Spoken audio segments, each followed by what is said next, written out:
லாபடார் நாய்கள் அவற்றின் எல்லையற்ற அன்பு மற்றும் புத்திசாலித்தனத்திற்காக அறியப்படுகின்றன.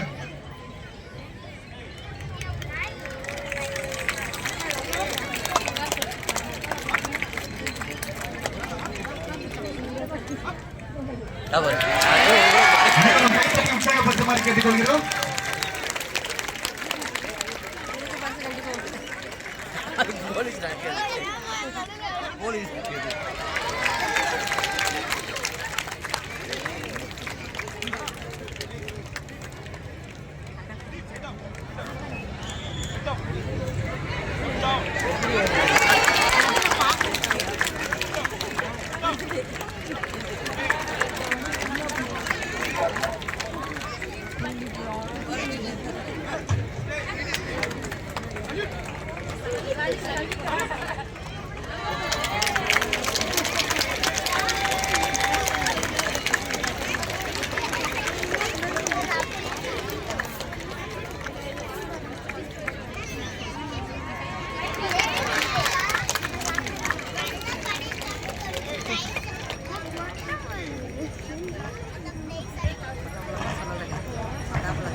இதற்கும் அடுத்தபடியாக ஜெர்மன் ஷெப்பர்ட் இன நாய்களுக்கான சுற்று வளையத்திற்கு அருகே தயாராக இருக்குமாறு அறிவுறுத்தப்படுகிறார்கள்.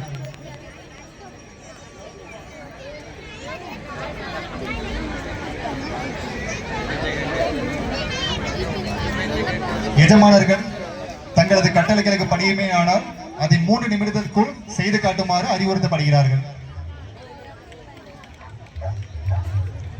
எஜமானர்கள் தங்களது செல்லப்பிராணிகள் தங்களின் கட்டளைகளுக்கு அடிப்படையுமையானால் அதை 3 நிமிடங்களுக்குள் நடுவர்கள் முன் செய்து காட்டு சிறப்பு மதிப்பெண்கள் பெறலாம்.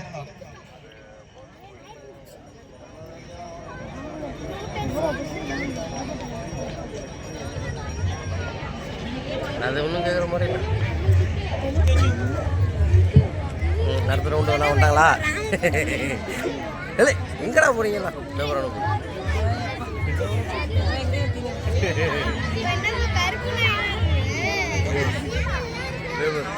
லேபடார் நாய்கள் அவற்றின் எல்லையற்ற அன்பு மற்றும் புத்திசாலித்தனத்திற்காக அறியப்படுகின்றன. இவை மனிதர்களிடம் மட்டுமின்றி பிற விலங்குகளிடமும் மிகுந்த தோழமையுடன் பழகும். குழந்தைகளிடம் இவை மிகவும் பொறுமையாக இருப்பதால் சிறந்த குடும்ப நாய் என்று பெயர் பெற்றுள்ளன. தம்பி அவர் பேரு.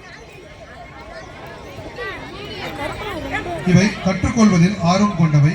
எஜமானரை மகிழ்ச்சிப்படுத்த வேண்டும் என்ற எண்ணம் கொண்டிருப்பதால் இவற்றுக்கு பயிற்சி அளிப்பது மிகவும் எளிது.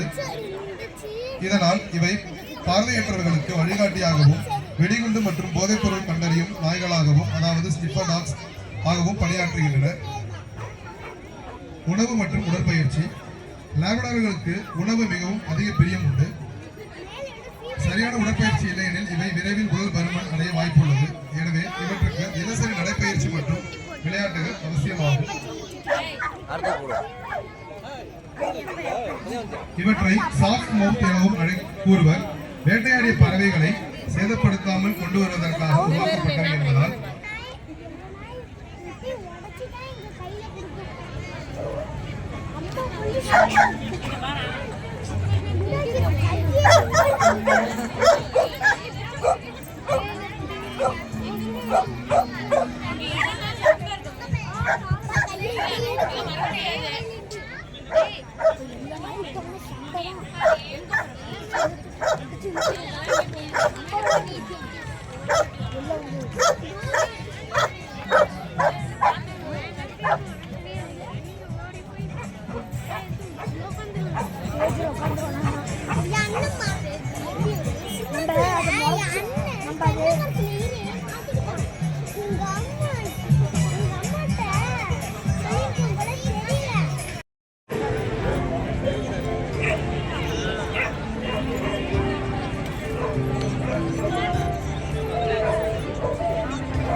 இணை இயக்குனர் மற்றும் அலுவலக ஊழியர்கள், மருத்துவர்கள் அனைவரையும் வருக வருக என்று வரவேற்று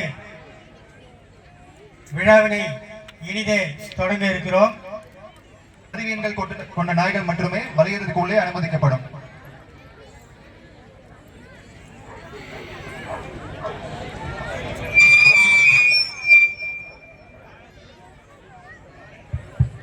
முதலாவதாக டோக்கன் நம்பர் A1 தாக்கி நிலைகுலைய செய்ததாக வரலாற்று ஆவணங்கள் கூறுகின்றன.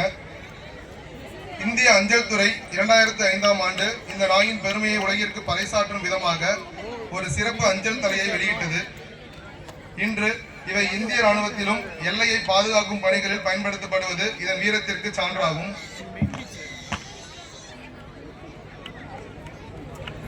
ராஜபாளையம் நாய்கள் பெரும்பாலும் தூய வெள்ளை நிறத்தில் மட்டுமே இருக்கும். இவற்றின் தோல் மென்மையானது, ஆனால் வெயிலை தாங்க தூய்மையை குறிக்கும் முக்கிய அடையாளமாகும். இதன் கண்கள் பொன்னிறத்தில் அல்லது அடர் பழுப்பு நிறத்தில் இருக்கும்.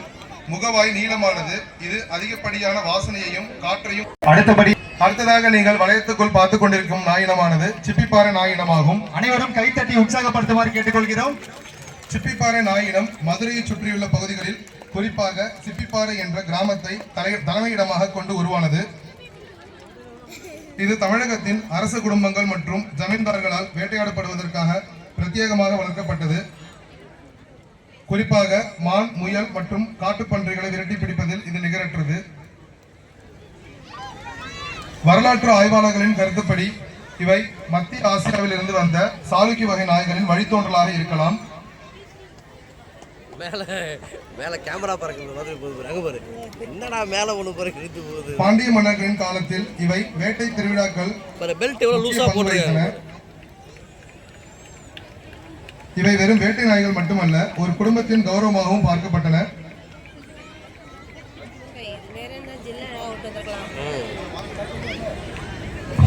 இதற்கு அடுத்தபடியாக கன்னி இன நாய்களுக்கான சுற்று. கன்னி இன நாய்கள் வளையத்திற்கு அருகே தயாராக இருக்குமாறு கேட்டுக்கொள்கிறோம். Token number D1, token number D2, token number D3 உதவுகிறது. இவை மணிக்கு 50 கிலோமீட்டர் வேகத்தில் ஓடக்கூடியவை.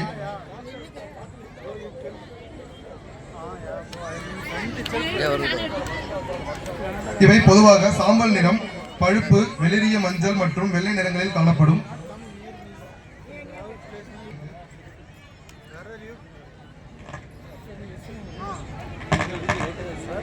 இவை நீண்ட மற்றும் மெலிதான வால், நுனியில் லேசாக வளைந்து காணப்படும். இது ஓடும் போது திசையை மாற்ற ஒரு ரேடார் போல செயல்படுகிறது.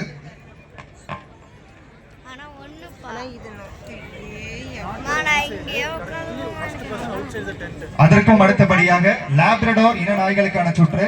லாப்ரடார் இன நாய்கள் வளையத்திற்கு அருகே வந்து தயாராக இருக்குமாறு அறிவுறுத்தப்படுகிறார்கள். சிப்பிப்பாறை நாய்கள் மிகவும் புத்திசாலித்தனமானவை மற்றும் சுறுசுறுப்பானவை. இவற்றுக்கு தினசரி உடற்பயிற்சி மிகவும் அவசியம். இவை மிக குறைந்த உணவிலேயே அதிக திறனுடன் செயல்படக்கூடியவை.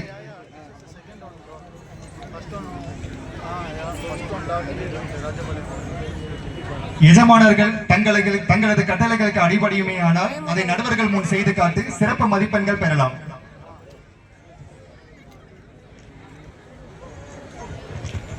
அடுத்ததாக கன்னி இன நாய்களுக்கான சுற்று.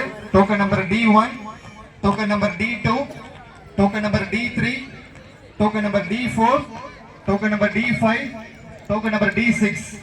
தற்போது நீங்கள் பார்த்துக் கொண்டிருப்பது கன்னி இன நாய்களுக்கான சுற்று. கன்னி நாய் தென் தமிழகத்தின் திருநெல்வேலி, தூத்துக்குடி மற்றும் விருதுநகர் மாவட்டங்களில் காணப்படுகிறது. கன்னி என்ற சொல்லுக்கு தமிழில் தூய்மை என்று பொருள். பாரம்பரியமாக கிராமப்புறங்களில் திருமணத்தின் போது மணப்பெண்ணுக்கு பாதுகாப்பிற்காக இந்த நாய்களை சீதனமாக கொடுக்கும் வழக்கம் இருந்தது. இதனால் இவை குடும்ப உறுப்பினர்களாகவே வலிக்கப்பட்டன.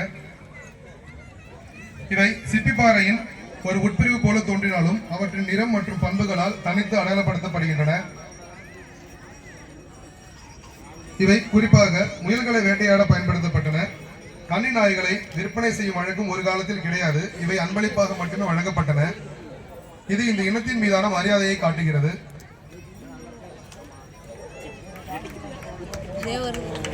கன்னி நாய்களின் மிகவும் முக்கியமான அடையாளம் அவற்றின் நிறம். இவை பொதுவாக கருப்பு மற்றும் பழுப்பு நிறத்தில் இருக்கும்.